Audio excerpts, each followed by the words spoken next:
Bonsoir à tous. Dans l'actualité ce soir, célébration en différé de la journée mondiale des enseignants au lycée. Donc, à l'heure de cette cérémonie, un véhicule et une enveloppe symbolique ont été offerts au professeur émérite de philosophie Sidiki Keita, communément appelé Socrate. Gros plan ce soir sur cet homme qui passe au service de l'éducation. Et puis, le chef du gouvernement a visité ce dimanche à Jean-Jean agricole à Benasiré, à préfecture de Fouré-Cari. Actuellement, la production est à maturité, soit 90%. Les populations remercient Dr Gomu par rapport au rendement potentiel de la production. Enfin, après Washington, le ministre de l'économie et des finances en compagnie de son homologue de l'enseignement technique était récemment à Londres. Ils prennent part au forum du commerce et des investissements des pays francophones de l'Afrique de l'Est. Voilà pour le sommaire. Encore une fois, bonsoir à tous. Comme annoncé dans les titres, célébration en différé de la journée mondiale des enseignants au lycée d'Onka. Nous vous l'annoncions depuis hier, c'est une initiative dont l'objectif est d'attirer l'attention des décideurs sur l'amélioration des conditions de vie et de travail des enseignants. Lors de cette cérémonie présidée par le chef du gouvernement, un véhicule et une enveloppe symbolique ont été offerts au professeur émérite de philosophie Sidiki Keita, communément appelé Socrate, un grand serviteur de l'école guinéenne. Images et témoignages, Fodi Camara. Du haut de sa stature de basketteur, Sidiki Keita est un professeur émérite de philosophie. Surnommé Socrate ou Niagasola, ce défenseur des valeurs de l'Afrique traditionnelle est un passionné de son métier. Il a brillamment contribué à la formation de nombreuses promotions dans les lycées publics et privés de la capitale. On ne vient pas dans l'enseignement pour s'enrichir. Il ne faut pas mettre ça dans ta tête. Moi qui te parle, ce que je peux dire, je ne peux pas citer les écoles, sinon j'ai laissé mon salaire dans beaucoup d'écoles. Tu retardes mon salaire, tu restes avec ton salaire et moi je vais. Tu me promets, tu ne réalises pas, c'est fini, ne me regarde pas. Donc c'est l'enseignant lui-même qui se donne la valeur. Et la valeur là ne consiste pas, ma foi, paraître comme étant le référentiel en matière de beauté. Mais un enseignant doit toujours chercher à s'attacher aux enfants. Après des décennies de privation, cet éminent professeur a eu difficilement une maison pour sa petite famille à Lansana Barrage. Aujourd'hui, pour lui renvoyer l'ascenseur, le chef de l'État a offert à Sidiki Keita un véhicule et une enveloppe symbolique. Ce geste magnanime a été l'une des principales articulations de la cérémonie de célébration en différé de la journée mondiale de l'enseignant en Guinée.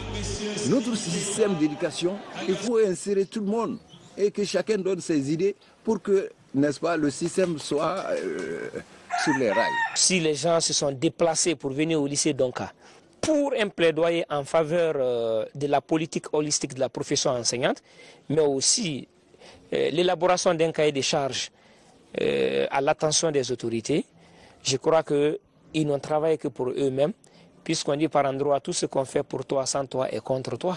Lors de la journée de l'enseignant, depuis 28 ans, les instituteurs et professeurs à travers le monde marquent une pause pour l'unité d'action. Ceci pour attirer l'attention des décideurs sur l'amélioration des conditions de vie et de travail des enseignants. La revendication de l'éducation, de l'intersyndicale de l'éducation, a toujours eu des répercussions sur le salaire de l'ensemble des travailleurs de la République de Guinée. C'est pourquoi l'unité à laquelle nous invitons toutes et tous, toutes les organisations syndicales.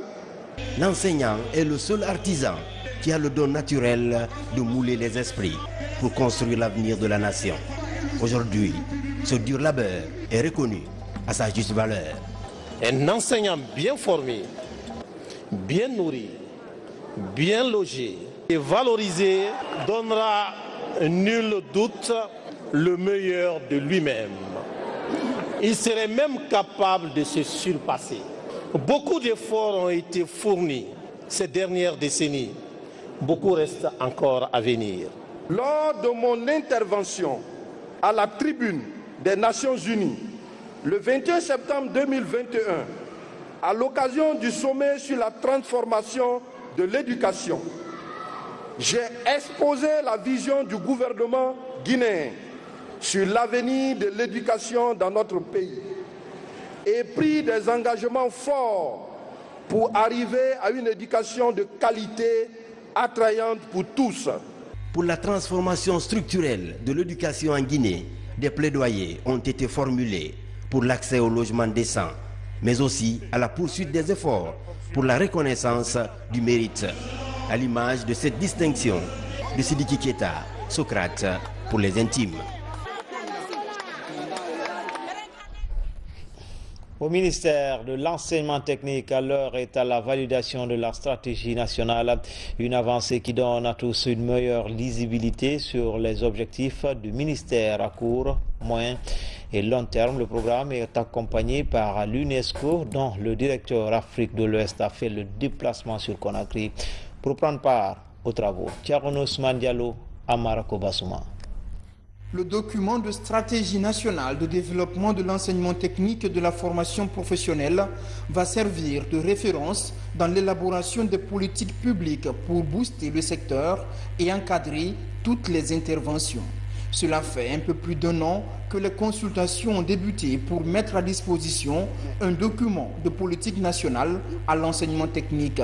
La stratégie est bâtie sur les orientations et axes stratégiques majeurs retenus par les acteurs de manière concertée et consensuelle. La stratégie nationale de l'enseignement technique et de la formation professionnelle a pris en compte lors de son élaboration les avis des professionnels du domaine, mais aussi et surtout les attentes des entreprises afin de former une main-d'œuvre qualifiée en conformité avec les avancées technologiques et répondant aux besoins du marché de l'emploi. J'aimerais dire ici que l'engagement du gouvernement de la République de Guinée à développer l'enseignement technique et la formation professionnelle est sans faille. Pas pour des raisons de mode, mais surtout pour la survie de l'État guinéen. Et on sait tous que nous avons une population extrêmement jeune et qui va l'être pour les 10, 15, 20 prochaines années. Répondre aux aspirations de qualification de cette jeunesse est une question de sécurité nationale, parce que cette jeunesse doit pouvoir occuper les emplois qui seront créés par nos économies différentes.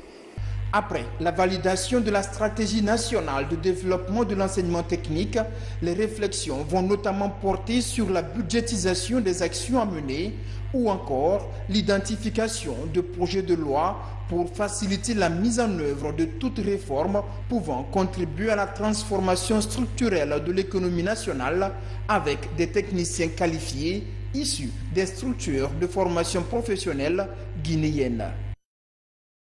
Signature du contrat de performance à l'inspection régionale de l'éducation de Nzérékoré. Les directeurs préfectoraux se sont engagés à accomplir pleinement leur mission, celle de rehausser le niveau des apprenants dans cette région. Mohamed Salioupaï, Mohamed Lamine Diallo. Pour asseoir les bases d'un enseignement de qualité, d'équité et inclusif, le ministère de l'enseignement préuniversitaire et de l'alphabétisation a entamé la signature du contrat de performance. L'ambition est de rehausser le niveau du système éducatif guinéen. L'inspection régionale de l'éducation de Nzérékoré lance le processus sous les auspices de l'autorité régionale. Je vous invite à la rigueur et à la prise des décisions sans complaisance, car chacun de vous sera évalué obligatoirement en fonction des résultats obtenus. Enseignants, éducateurs, tous les parents d'élèves aujourd'hui s'engagent pour la qualification du système éducatif. Donc nous venons à peine de signer ce contrat de performance. À la direction préfectorale de l'éducation de Nzérékoré, tout comme dans les autres DPE de la région, les responsables éducatifs s'engagent à jouer pleinement leur rôle pour la réussite de la mission. Asseoir les bases d'un enseignement-apprentissage de qualité, équitable et inclusive à sa base, s'engage à atteindre au cours de l'année scolaire 2022-2023 les objectifs spécifiques. Suivre et encadrer de façon régulière les enseignants en situation de classe. 2. Ouvrir et mettre à jour les documents administratifs et pédagogiques de l'école. Cette nouvelle approche instituée par le ministère de l'Éducation nationale et de l'alphabétisation a pour but d'inverser les tendances des échecs massifs enregistrés lors des derniers examens nationaux. Dans l'actualité également, tout comme le président de la transition, le chef de gouvernement a visité ce dimanche son champ agricole à Benar Sireya, préfecture de Forêt-Carrière. Actuellement, la production est à maturité, soit 90%. Les populations ont saisi l'occasion pour remercier Dr Bernard Goumou par rapport au rendement potentiel de la production. Hadi Kamara depuis Benar Sireya. Le Premier ministre chef du gouvernement sur le chemin de son champ de riz, comme d'habitude les week-ends et jours fériés. La plaine risicole est située à Sireya, dans la sous-préfecture de Benna Moussaïa, préfecture de Forêt-Carrière. Le chef de gouvernement visite son champ dans sa maturité à 90%. Ici, c'est la variété CK90 qui est utilisée. Vous-même, vous voyez comment le riz a donné au niveau des trucs. Donc aujourd'hui, la réflexion que je me pose actuellement, c'est que si tous les fonctionnaires et tous les hauts cadres s'intéressent à l'agriculture, nous pourrons de façon considérable atteindre l'autosuffisance alimentaire en Guinée. En plus, cela m'a permis de me rapprocher encore beaucoup plus de la communauté. Parce que c'est dans un village, je suis venu ici à Moussaïa, dont j'ai échangé avec la population et qu'ils ont bien voulu me donner cet espace-là pour que je puisse faire ma culture. Je suis très satisfait de la culture. Vous voyez, malgré que la plaine n'est pas aménagée, si la plaine était aménagée, le rendement serait encore beaucoup plus élevé. Si tout le monde s'intéresse aujourd'hui à la culture, nous pourrons de façon drastique baisser l'importation de nos denrées de première nécessité. La plaine est dans sa phase expérimentale. Pour assurer l'aménagement de ce domaine agricole, les spécialistes envisagent de moderniser la pratique culturelle avec les techniques d'irrigation, de construction du canal de ceinture et l'utilisation de motoculteurs. Voyant la plaine, voyant tout ce que la plaine exprime comme potentiel, nous avons conseillé Dr Bernard Goumou d'essayer cette fois-ci avec cette variété et que nous-mêmes nous avons observé ici avec ce qui se dessine à l'horizon. On va avoir un rendement malgré la plaine n'est pas aménagée, mais on estime que quand la plaine sera aménagée, on peut aller jusqu'à 7-8 tonnes à l'hectare. Le Premier ministre a tenu à conférer avec la population de Sireya, occasion pour Dr Bernard Goumou de réaffirmer son engagement à construire dans cette localité une agriculture à la fois moderne et modèle, en exploitant le potentiel productif pour le bien-être de tous. Face à cette volonté, la population exprime son adhésion indéfectible à la politique agricole prônée par le gouvernement sous le leadership du président de la transition, colonel Mamadi Doumbouya. Nous sommes très contents de l'arrivée du Premier ministre chef du gouvernement ici à Sireya. Nous prions Dieu qu'il fasse que nos relations d'amitié et de fraternité se poursuivent. Que Dieu lui accorde une longue vie de prospérité. On avait déjà travaillé dans cette plaine, mais le nombre d'hectares prévus cette année, on ne l'a jamais eu. Partout en Guinée, le gouvernement Goumou veut revitaliser les communautés en s'attelant à trouver des formules les plus susceptibles de conduire l'agriculture à son meilleur niveau de développement. Même opération du côté de Kouroussa avec le ministre des Affaires étrangères. Là-bas, Dr Maurice Kouyaté aussi a mis en valeur 59 hectares de riz. L'initiative présidentielle vient soutenir les paysans dans l'atteinte de l'autosuffisance alimentaire. Alpha Isiagaba. Très loin des rouages diplomatiques, Dr Maurice Kouyaté se confond aux paysans de sa préfecture d'origine. Nous sommes dans la localité de Bokoro, située à plus de 40 km de la cité de Kamaralaï. Dans cette bourgade, le ministre des Affaires étrangères a mis en valeur plusieurs hectares de riz. C'est l'une des variétés à haut rendement les plus cultivées dans la contrée. Je crois que le président a raison. Il a raison de nous dire de décrocher et de venir faire comme nos grands-parents, comme nos parents. Je suis très heureux d'être ici. À travers ce vaste champ de riz, le patron de la diplomatie guinéenne entend participer à la lutte pour l'autosuffisance alimentaire. Ce besoin de sa contribution a été exprimé par les populations de Kouroussa lors de la récente immersion gouvernementale. Ici, on a 59 hectares ici. Ça va jusqu'au fond là, hein, 59. Et comme vous l'avez vu, les paysans, compte tenu du fait que ça a bien donné, et se proposent de me donner plus de terre pour l'extension. Sur cette plaine fertile, plusieurs paysans se relaient. Tous saluent les prouesses du ministre paysan. Qu'ils sont très contents, c'est-à-dire la communauté, du fait que cette activité a eu lieu au village ici. Parce que la première des choses, d'abord, au départ, la communauté s'est mobilisée autour de lui pour accompagner non seulement le président à travers le ministre des Affaires étrangères, son Excellence Morsana Kouyaté. Docteur Mourissanda Kouyaté veut aller loin.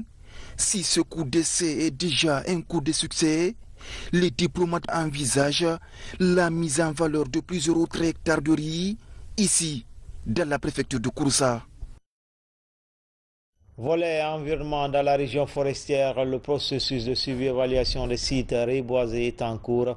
Le taux de réussite des plans jusqu'au type de reboisement, passant par le niveau d'entretien, tout est vérifié par la mission de contrôle et de suivi. Dans les 6 préfectures de la région, 334 hectares ont été reboisés sur financement extérieur et du BND. Mamadou Alpha Baldé, envoyé spécial.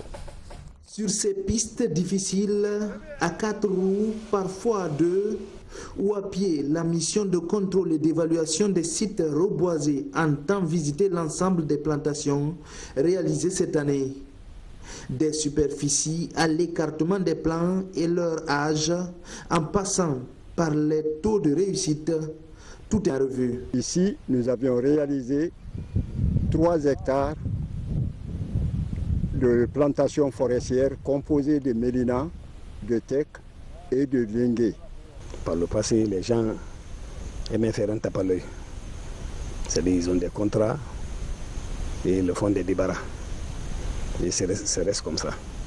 Mais cette fois-ci, avec l'arrivée du CNRD, sous le leadership du colonel Mamadi Doumbouya, chef de l'état-chef suprême des armées, il va apporter vraiment le changement. De Bola d'Ambeila en passant par Tunkarata et Diassou dans l'Ola jusqu'à Djeke d'Ayomu, pas moins d'une trentaine de sites sont évalués. Dans la majorité des cas, les taux de réussite dépassent les 80%, un succès à tenir par l'unique biais de surveillance et d'entretien régulier. Et venir voir est-ce que les plans qui ont été reboisés, tous les plans ont donné.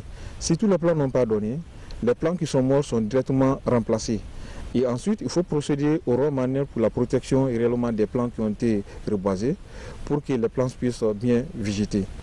Et ensuite, ils vont procéder à l'ouverture des parfaits pour protéger le site contre l'effet de brousse. Nous avons insisté que chaque site, ou bien au niveau de chaque village qui a bénéficié des reboisements, qu'il y ait un comité de suivi soit mis en place, piloté par les communautés riveraines. Parce que nous faisons le travail, c'est pour tout le monde, c'est pour l'État guinéen, c'est pour toute la population. À travers les sites jusque-là évalués, seul celui de MC Group, situé dans la zone de l'Ola, affiche un taux de satisfaction inférieur à 40%. Ici, les plants sont rares. Pourtant, plus d'une centaine d'hectares de bambou chinois seraient en cours de planting. Avec l'innovation de cette année, l'ensemble des données du terrain sont remontées en temps réel et les sites géoréférencés avec le logiciel Combo Collect. 48 agents du Centre national de surveillance de police des pêches apprennent les nouvelles techniques de lutte contre la pêche illicite en haute mer. Il s'agit pour la FAO et les nouveaux responsables du CNSP sous le leadership de Mohamed Bakari Keita de donner plus d'efficacité lors des inspections dans les navires et embarcations de pêche. Abraham Christophe Conté, Mohamed Seyar Souma. À l'image des autres pays de la sous-région, le Centre national de surveillance et de la police des pêches en Guinée assure la surveillance de la pêche illicite en mer. Au cœur de sa stratégie, les directives à l'endroit des agents. D'où cette formation des inspecteurs sur les droits et la méthodologie d'inspection en mer pour lutter contre les pêches illicites. Cette formation permet à la Guinée d'obtenir des inspecteurs de pêche, des policiers dans le domaine maritime. Vous savez, vous avez des policiers dans la circulation, qui régulent la circulation des véhicules. Nous avons aussi besoin des policiers qui régulent la circulation maritime. Cette session de formation de 4 jours donne l'opportunité aux participants d'être outillés pour mieux jouer leur rôle d'agent de suivi et de contrôle de surveillance en mer. Il faut à tout prix que la Guinée, en tant qu'État côtier, que nous puissions éradiquer la pêche non déclarée et non réglementée. Nous nous engageons à honorer l'État guinéen, que ce soit à l'intérieur de la Guinée ou bien sur le plan régional, sous-régional à l'international. Au cours de ces 3 jours, on a abordé d'abord des thèmes qui touchent au cadre juridique, sur le droit de la mer, la juridiction des espaces maritimes. Et ensuite, on a abordé des sujets beaucoup plus techniques sur les techniques de pêche, sur les espèces commerciales, sur les techniques d'inspection et tout ce qui touche à la méthodologie d'inspection pour permettre aux postulants de mieux appréhender leur métier et d'être capables d'exercer leurs fonctions en toute autonomie. Cette formation augure de l'espoir pour les agents du Centre national de surveillance et de la police des pêches, une formation exécutée par la FAO sous financement de la Norvège. Autre titre de l'actualité, après Washington, le ministre de l'économie et des finances, en compagnie de son homologue de l'enseignement technique, était récemment du côté de Londres. Ils prennent part au forum du commerce et des investissements des pays francophones de l'Afrique de l'Ouest et du Centre. Mamadi Gassama. Sur invitation du gouvernement britannique, la Guinée prend part au forum du commerce et des investissements des pays francophones d'Afrique de l'Ouest et du Centre. À cet autre rendez-vous économique, Moussa Cissé tente de renforcer et de promouvoir la coopération économique avec les pays amis. Il y a une liste de 10 projets qui va depuis le financement et la construction de logements sociaux, une cité administrative, un hôpital militaire, mais aussi l'adduction d'eau potable. Donc il y a pas mal de projets, la côtière par rapport à la ligne de transport d'énergie. Les enjeux de ce forum économique sont multiples. Il s'agit pour la Guinée d'échanger sur les perspectives de coopération avec la Grande-Bretagne et d'autres entreprises internationales, mais aussi vendre la destination Guinée. Sur les questions spécifiques de l'éducation, il y a une énorme expertise anglaise que nous souhaitons justement implémenter dans nos pays. Tout en les couplant avec les possibilités de financement qui existent ici au niveau local. Des panels ont été co-animés par la partie guinéenne, suivis des rencontres avec le ministre britannique en charge de la diplomatie économique et la direction de UK Export Finance. Un protocole d'entente a été scellé entre les deux parties en marge des travaux de ce forum. Lancement à Kindia de la campagne de distribution des vivres et kits scolaires aux indigents. L'opération est pilotée par le ministère de l'Action sociale à travers le Fonds de développement social et de l'indulgence. Les bénéficiaires ont été déjà identifiés à l'issue d'un ciblage et enregistrés dans le registre social unifié. Mohamed de Camara. Après Cancan, les indigents de la région de Kindia, enregistrés dans la base de données du Fonds de développement social et d'indigence, bénéficient à leur tour des vivres et des kits scolaires. L'objectif de la distribution pour les autorités est clair, lutter contre la pauvreté et la précarité dans le pays. Les bénéficiaires de cette vaste opération ont été identifiés suite à un ciblage des extrêmes pauvres de la région. C'est tout à fait normal, des milliers de chefs de ménage vont bénéficier et des milliers d'enfants issus des familles vulnérables, mais également des enfants orphelins et d'autres vont bénéficier également des kits scolaires. Rien qu'en centre-ville, nous allons toucher au moins près de 2000 en centre-ville ici, de vivres également un peu plus de 2000 kits scolaires au niveau du centre-ville et les autres préfectures vont suivre. C'est vraiment une grande joie pour nous de recevoir aujourd'hui ces dons venant donc de la part de la plus haute personnalité et le président donc, de la transition. C'est vraiment une joie, une grande joie pour nous. Le lancement de cette campagne de distribution des vivres et des kits scolaires vient matérialiser la volonté des autorités d'opérer une répartition des richesses du pays à tous ses fils. L'opération est pilotée par le ministère de la Promotion féminine, de l'enfance et des personnes vulnérables à travers le Fonds de développement social et d'indigence. Nous sommes là, c'est pour continuer à traduire en actes concrets les instructions du président de la transition, le colonel Mamadi Doumbouya. Ces dons ne sont pas des dons, c'est juste des activités régaliennes de notre département. C'est la volonté du président de prendre soin des populations les plus vulnérables. L'opération de distribution des denrées de première nécessité va toucher dans les jours à venir toutes les autres régions du pays. Les opérations pilotes des activités de l'ANIAS se poursuivent dans l'arrière-pays.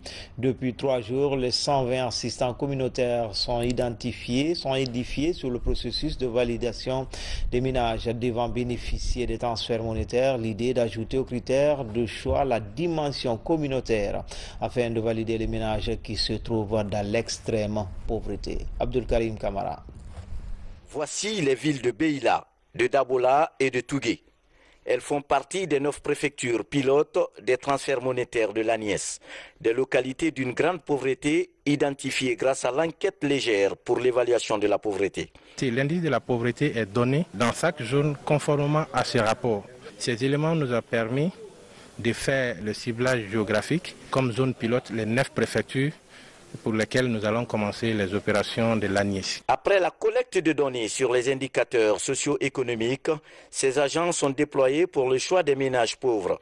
Mais avant, ils doivent s'imprégner du processus de validation et d'affichage communautaire. Ils sont en train d'être formés sur le module, surtout l'application Kobo pour la validation communautaire. Nous avons distribué les téléphones. L'application est déjà téléchargée dans ces téléphones-là. Je vais recevoir une formation qui me permettra de connaître mes rôles et responsabilités sur le terrain. Moi aussi, je m'engage à bien mener ma mission qui me serait confiée et à honorer le contrat que je vais signer avec Agnès.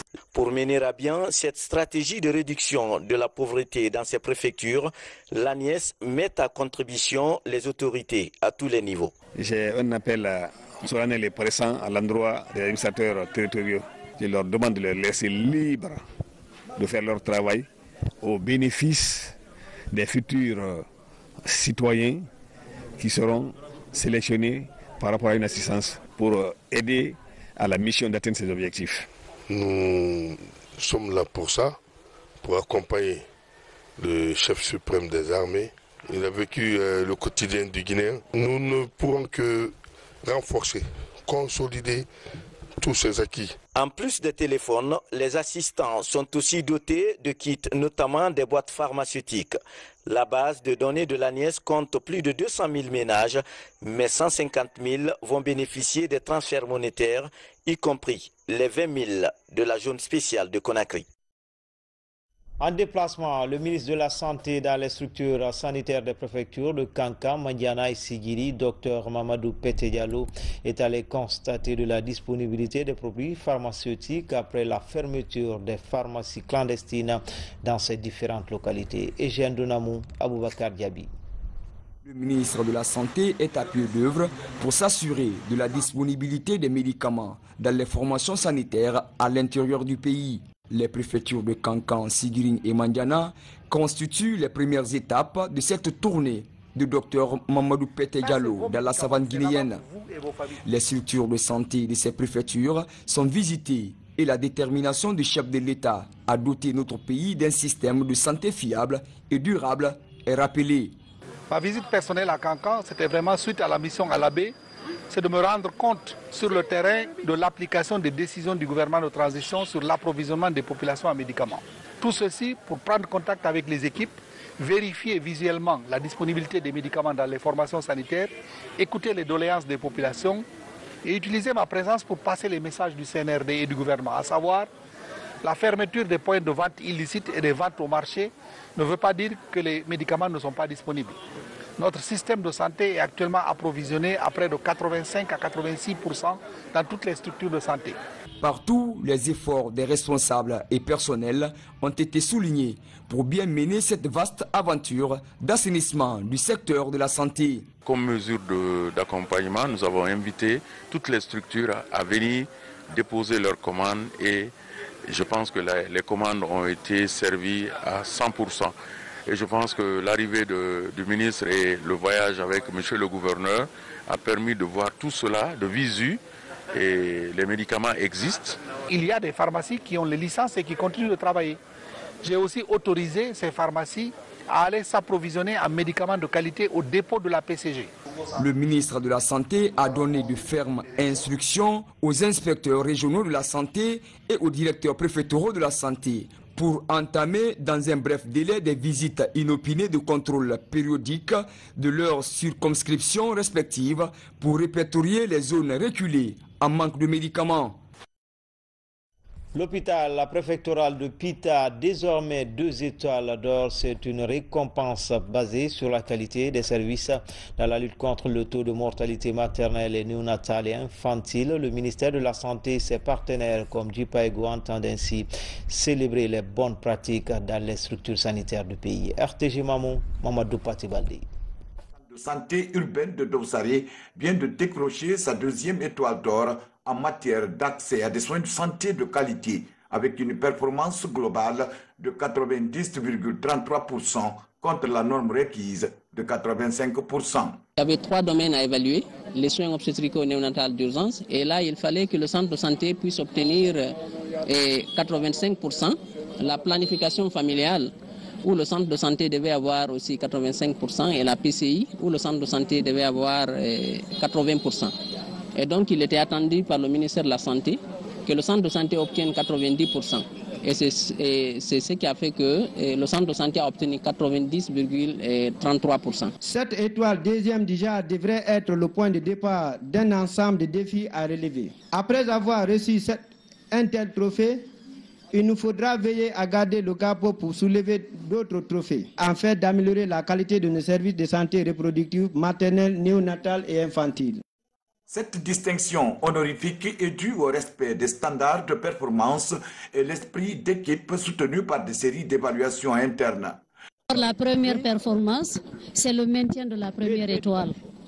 Ils ont su maintenir la première étoile et aller de l'avant. C'est pour ça qu'ils ont vraiment obtenu une 2e étoile. C'est une équipe à féliciter. Grâce au projet HSD JPAEGO financé par l'USAID, le centre de santé de Dawsaré fait partie désormais des meilleures structures de santé de la région en assurance qualité intégrée au processus SBMA validé par le ministère de la Santé. Je recommande vivement l'engagement de l'ensemble du personnel de santé, des autorités administratives et sanitaires, mais aussi les populations bénéficiaires de Pita pour un soutien efficace du centre de santé en vue d'améliorer davantage ses résultats. Des structures de santé qui atteignent les niveaux de performance élevés ont bénéficié partout des équipements médicaux offerts par le ministère de la Santé sur le financement de l'USAID. Enfin, l'Alphabenco, un moyen de communication en Afrique. Des ouvrages et livres sont publiés pour améliorer la qualité de cette écriture. C'est le cas de Karifa Mouri Kamara. Cet académicien à langue arabe a à son actif 4 livres et plus de 150 ouvrages. Explication, Alpha Yassila. C'est dans le cadre de la promotion des langues nationales au niveau de la sous-région de l'Afrique de l'Ouest et la vulgarisation de l'alphabet Nko que s'inscrit la publication de ces 4 livres, tous écrits en alphabet Nko. L'auteur de ces 4 livres, qui est Karifa Mouri Kamara, dit Gommassini Long, est un grand écrivain en alphabet Nko. Nous sommes là pour présenter les 4 livres que nous avons écrits. Les 4 livres traitent 2 grands thèmes. Le premier est la connaissance de l'islam, les hadiths du prophète. Le second, les questions de philosophie et la culture. Les livres de Karifa Mori Djomma-Sinilon Camara sont considérés par les premiers lecteurs comme un bréviaire pour les islamologues. Nous sommes très fiers aujourd'hui de l'arrivée de notre écrivain Karifa Mori Djomma-Sinilon Camara, qui est venu du Mali et qui a fait 155 ouvrages seulement en 7 ans. Ça veut dire que cela démontre combien de fois l'ONCO est en train de se développer sur le plan international, sur le plan scientifique, sur le plan religieux. En 7 ans, Karifa Mori Camara a publié 150 ouvrages, tous en écriture NCO. Un académicien qui a débuté ses études primaires en Guinée avant de poursuivre ses études universitaires en Arabie Saoudite. C'était tout pour les infos. Grand était le plaisir pour moi de vous servir pendant ces 3 jours d'affilée. Toutes ces infos sont à retrouver sur le www.rtgcoloma.info. À bientôt, Inch'Allah.